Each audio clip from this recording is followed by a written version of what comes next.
Okay. Hi, Hi, how are you? I'm good.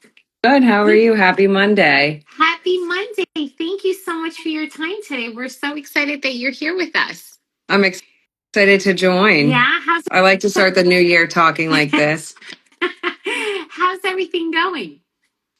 It's good. I feel like January came roaring in as it does for most of us who are in the industry. So I'm sure some people can relate or lament with me about how we feel January is going, and now we're already in February. So ready to keep things moving. I know. Can you believe it is already it's February 10th? It's just like time is just going by so fast. It's crazy. I know. And we have a long weekend coming up. So I'm ready for that. Yeah, I think a lot of us are ready A for lot that of too. us are. Yeah, for sure. All right, so let's get to it. So why don't you tell us a little bit about your background? Sure. I first of all, my name's Kayla Musto. I go by Kayla Inanc Musto, as some women in the field know. Your name is everything. I work for a company called The Door. I've been there for over 12 years at this point. Our parent company is Dolphin Entertainment. We actually had some really exciting news last week. Observer named us the number one PR agency, which is such an awesome annual power list to be on. So super excited for Dolphin and my sister agencies with us.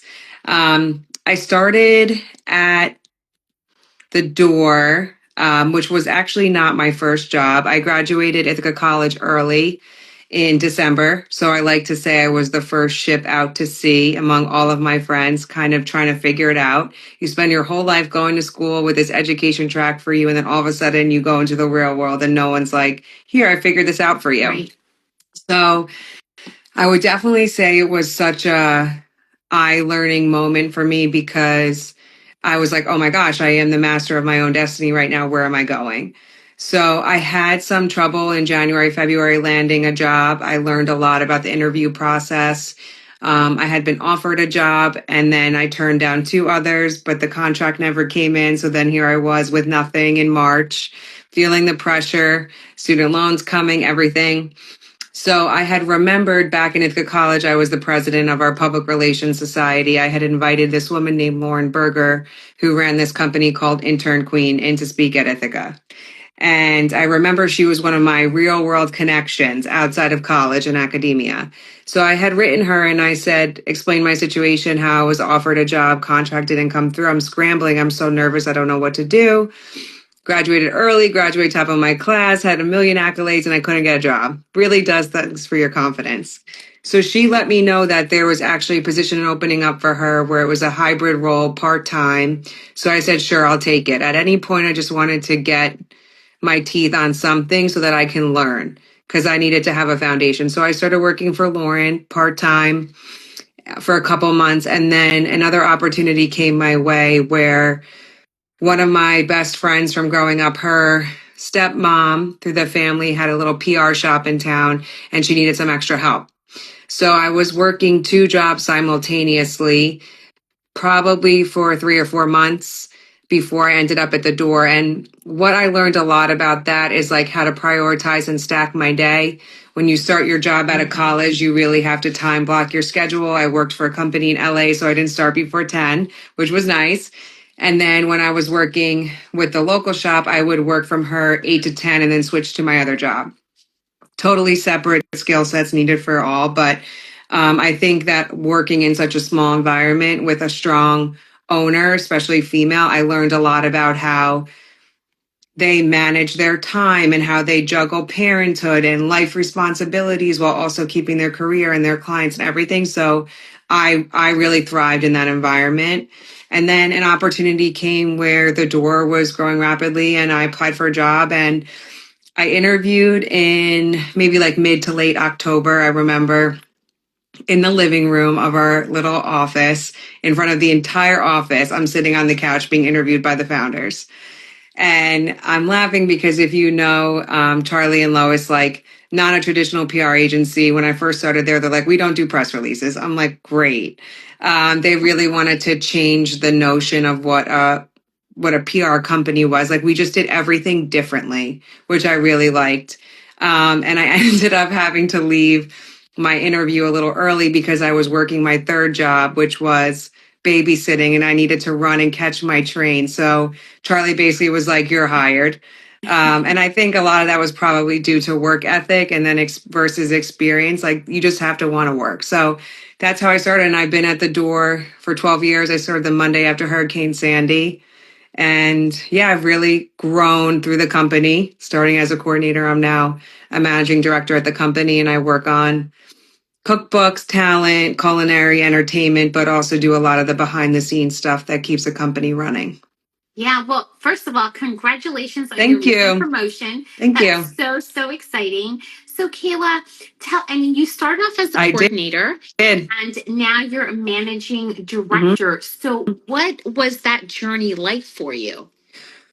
When I came in as a coordinator, the way that our company was, it was a lot of really senior people, vice presidents, managing director, president, and then like very junior staff. So like we had no choice but to really buddy up to the senior team and like learn everything that they were doing. We didn't have a lot of middle people.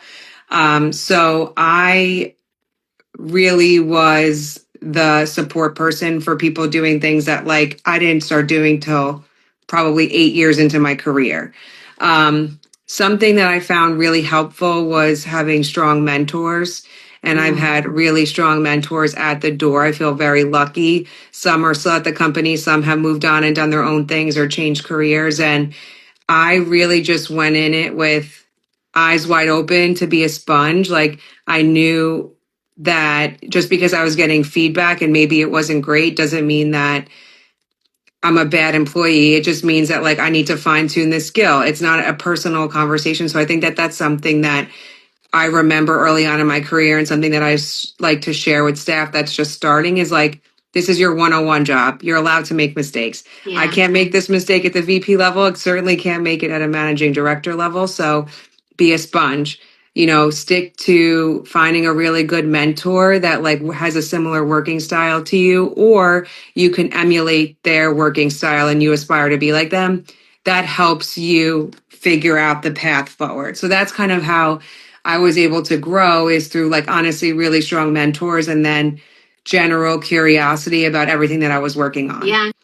No, I love that. And one of the things that we discovered when we were working together was that the door has this approach that it's all about learning, right? Anybody who comes in, it's a feeder system to teach them and to learn, right? So tell us a little bit more about that since we already know that the door likes to do things differently. What I always say to my junior team is that their voice is just as important as mine.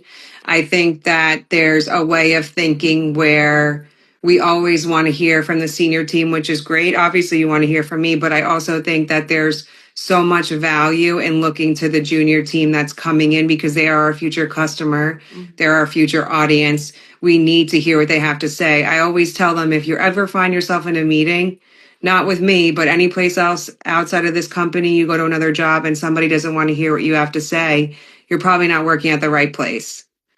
So I also think that like I've learned as much as I can from senior people. We also have to flip the script and think, what can I learn from junior people? If you saw the amount of questions that I asked them about TikTok on a day, or like what's trending, or how my colleague got her dad's bedazzled head to be viral, like these are the things that we ask. And also, we all have to take our blinders off.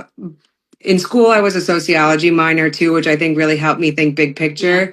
You have to think about outside of what your specialty is. A lot of people have a specialty in PR, tech, music, fashion, but you have to realize that everything is interconnected. Yeah. So you have to be generally curious and want to learn from other people. New people come into our company. We have access to our sister agencies. We work with them all the time. Be open to what they have to say because their skill set is something that's probably rapidly growing that we need to learn too. Sure, I can handle all the big stuff that comes with the PR job, right? But there's other little things that I've really learned a lot from, and that's from my junior team. Yeah.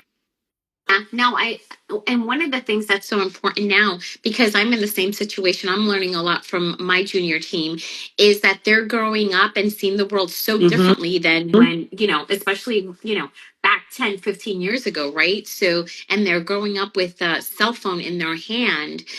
So they're experiencing everything so differently, which is Hmm. so valuable, right? Not only from clients, but also from a consumer perspective. I think from So, the PR perspective too, we talk a lot about who's your yeah, audience? Who are you trying to talk to? Like, do you want the future customer or do you want the current customer? So if you want the future customer to come in, you have to think about who am I talking to that's currently coming in now and how am I talking to the customer that I want coming in 5 years? So much of what we do is reputation and word of mouth and just personal image. So we have to start setting those little building blocks with the younger folks. I call them younger because, like you said, they're consuming their news on their phone. yeah, They're getting their information that way. We have to establish trust with them. And how are we talking to them? We have to talk to them through the phone. yeah. They don't have New York Times print subscription in their driveway that they're going to get out, but their parents probably do. Right, So right. it's just different. I also think, the pandemic accelerated greatly the shift towards more of a digital landscape, Mm-hmm. and news is coming much quicker. The way that people are reporting and styling and just the whole way that they break everything down has changed big time in the last 5 years. And we need to be, as publicists or PR people or content creators, creative relations, we call ourselves, we have to always be flexible. This is not a rigid job. You have to adapt to what's in front of you at all times. My day is never the same. Yeah, yeah. And Kayla, talking about how things have changed, so specifically with the, influencers and how Mhm. they've come onto the scene, and how has that changed the PR landscape? I think what I've seen in influencer is that the best way I say it, the analogy I use is that they are this day and age's QVC and HSN folks. Like when it comes to how do we use them? Because if you follow some key influencers online, chances are they now have a talent agent. They're represented by a brand. They're doing a brand deal. They're pushing out content.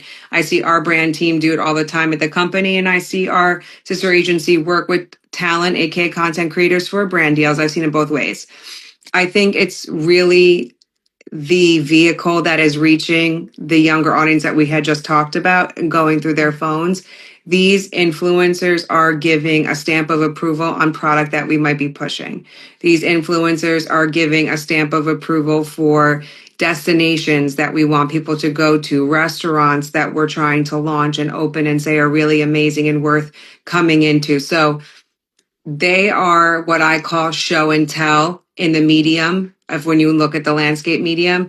It's almost like a hybrid between TV and digital have come together. And that's how I see influencer marketing. It's a totally new medium that's really accelerated the last 10 years even. Yeah, And we have to treat them as such. yeah. And Kayla, in your opinion, what brands are doing it right? The mix of influencer and, let's say, traditional, non-traditional PR. Yeah, so I was thinking about this morning because obviously the Super Bowl was Yeah. yesterday. So, like, what's hot in my mind? This is a very big brand, but I always feel like Dunkin' Donuts is always authentic to who they are. Like in their commercial, they never try and be a craft coffee shop. They said in the commercial, one of the messaging points, which is huge in PRs, what's the message? Is that it's just coffee, beans, and water. Like that's it. That's coffee. And Yeah. they're not trying to be anything more than that, even though we've seen a boom in like craft coffee and the way we saw craft beer. They just stay true to who they are. So I think that they do a really good job. When I was thinking of some products that I've seen in the home space that I think have really strong influencer campaigns, I think seed probiotics, the little green capsules, I always see them on my feed, the health messaging points that get delivered every single time you promote it. I think 90% of the people that I follow or adjacent to take seed and post about it. Mm-hmm. And I think that they were one of the first vitamin probiotic products, I think, that really kind of cracked the influencer space really well. And I think that they do it really well. I also think that there's a pan line that they do really interesting collaborations. It's called Our Place. I've noticed that they've really marketed themselves as kind of being the only pan you really need since it's multifunctional, right?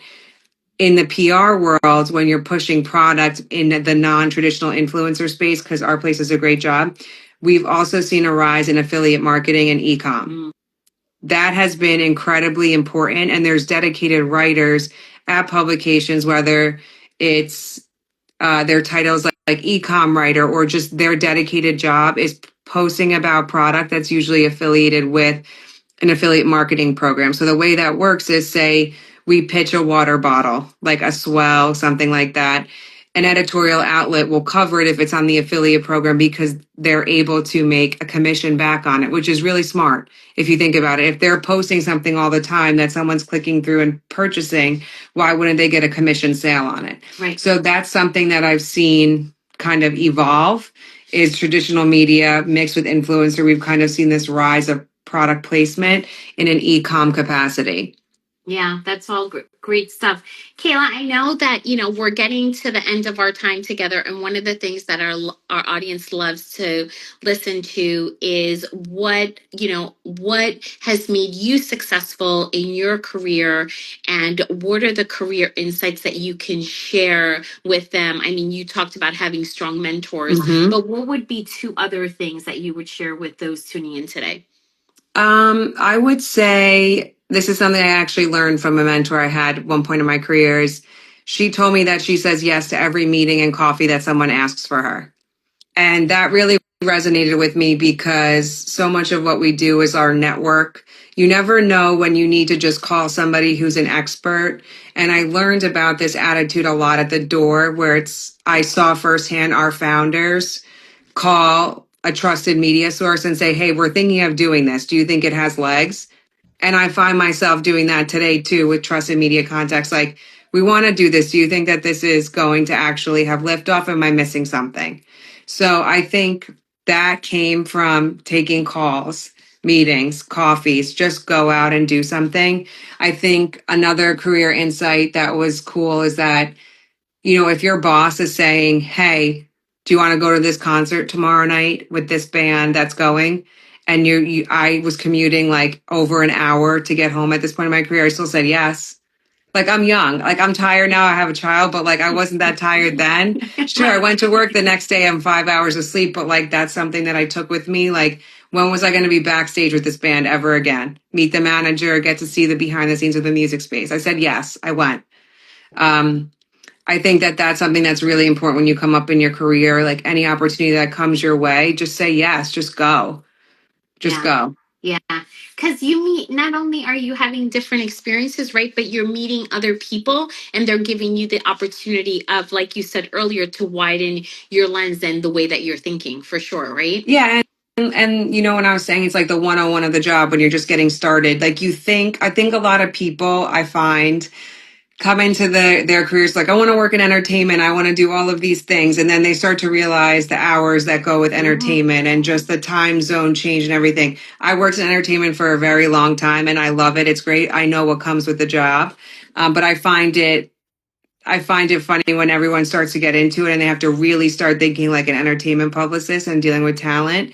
It's, oh, whoa, this isn't like totally different than I expected. It's like, yeah, but that's the beauty of being offered opportunities from the senior team to go do things when you're at the 101, 201 level. Just say yes and go, because you may think that something is one way. And then when you're in it, you see it, you're like, okay, wait, maybe I don't want to do this, or maybe I really actually do. Yeah, that's all great insights.